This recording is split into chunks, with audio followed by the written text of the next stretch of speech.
the Urban Turner is we're going to show you how to cut a log so that it dries properly. And we're going to cut a bowl blank out of a log today, and the log is going to look like this. This is the end cut of the log. This is the pith in the middle. These are the rings. And what you don't want to do when you cut a log, or when you cut for a bowl blank rather, is you don't want to cut it so that it's not 90 degrees from the center. Okay? What I mean is your bowl is going to sit in here, your bowl blank is going to sit in here somewhat like that. That means that from this side to this side, all of it is 90 degrees from the center, right there. If your bowl, for instance, let's put another one up here. If your bowl, for instance, is like this, my thing's running out. Let's try one on the bottom here. Yep, that one's not working either. What happened?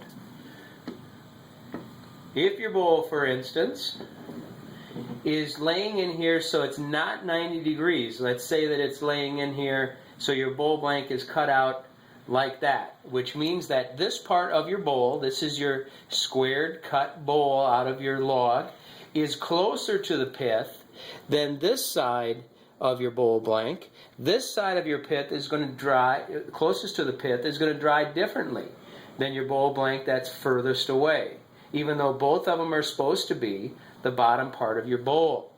This bottom part of the bowl is going to dry differently, and it's going to be very difficult to rough out and to rechuck back on your lathe if it's cut out in this way.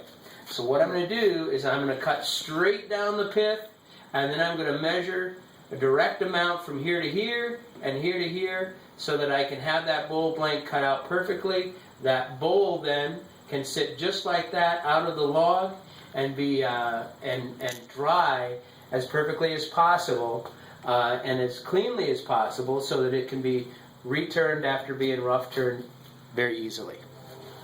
So what we'll do is we'll go over here first of all, and I have this stack of wood. Now this is all walnut, probably about a week or two old.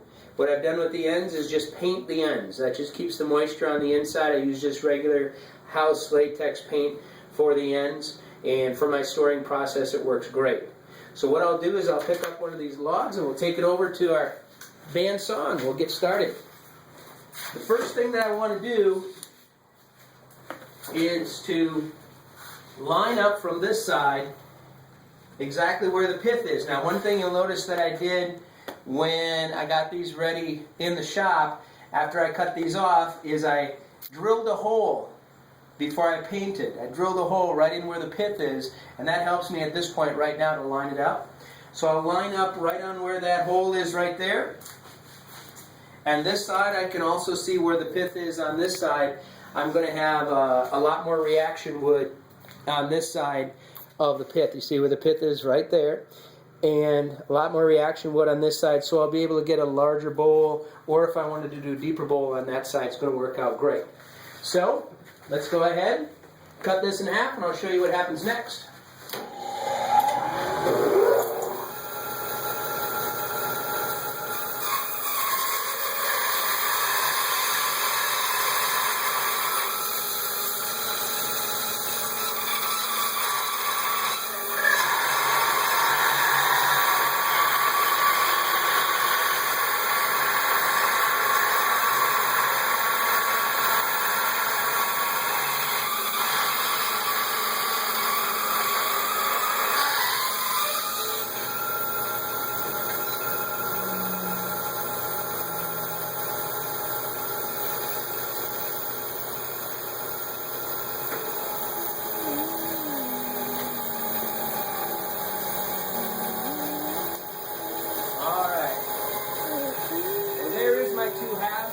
There's the half of a hole on the front of the pith.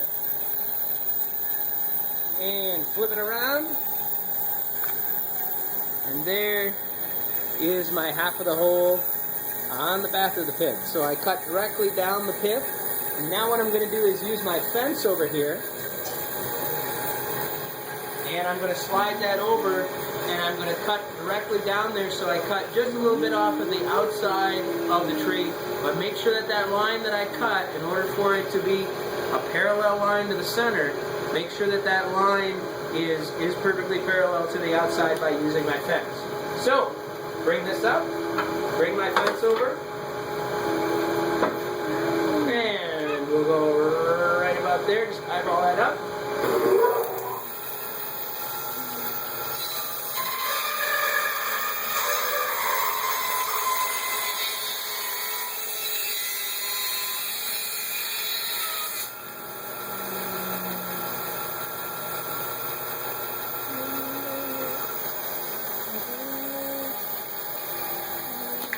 Alright, now you see what I've done is I've just taken off and just shaved off a little bit of that outside because I'm going to want to put a template on there to cut out my bowl blank. So all I did was shave a little bit off so I leave as much as I can on the end for the thickness of the depth of the bowl that I want. Now you'll notice that I can make the bowl this way or I can make the bowl this way. It doesn't matter either way. Right now all I'm going to do is cut out the bowl blank from the top and bottom. So over here on the side, so I lay that down, stays nice and flat from that little piece that came off. And I have a series of these bowl blanks that I've cut out. And I just find out which one is going to fit my size pretty good. Also at this point I'll look for any defects in the wood top to bottom. If I can avoid those at all by shifting this up and down, I go ahead and do that, but it looks pretty good right now. Just go ahead and put that right there.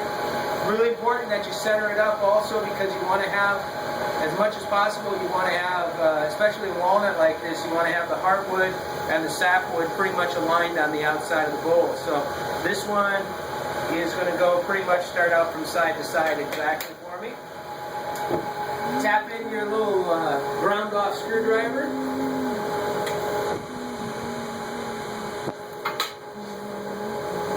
And let's make bowl blank.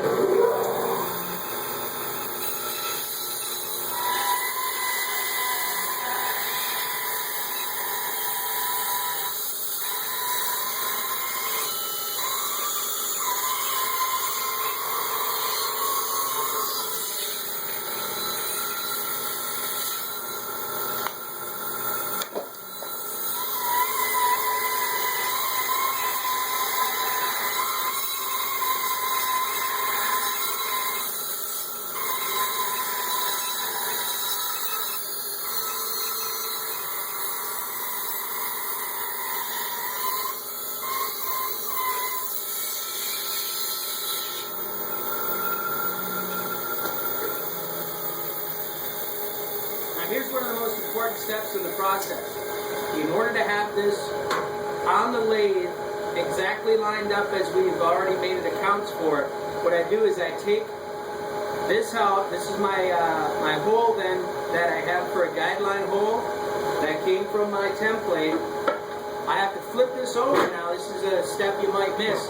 I don't want to have to try to line things up on the lathe at all. What I'll do is I'll take my template, take the time to flip it over, line it up. I have to eyeball down the side here. Line it up as much in the center as I can. Doesn't need to be perfect, but it needs to give me a guide point for my tailstock. Okay? So now what do we got? We got a 14-inch bowl blank, which would be great for a fruit bowl. We got the hole in the middle here for the headstock or tailstock, and we got our guideline hole on this side for the headstock and tailstock. When this goes in the lathe, and I have both of those reference points set, this is going to be perfectly aligned. When I get done roughing out my piece and I put it in one of the bags with the shavings to dry, all of it will dry equally because all of it is parallel 90 degrees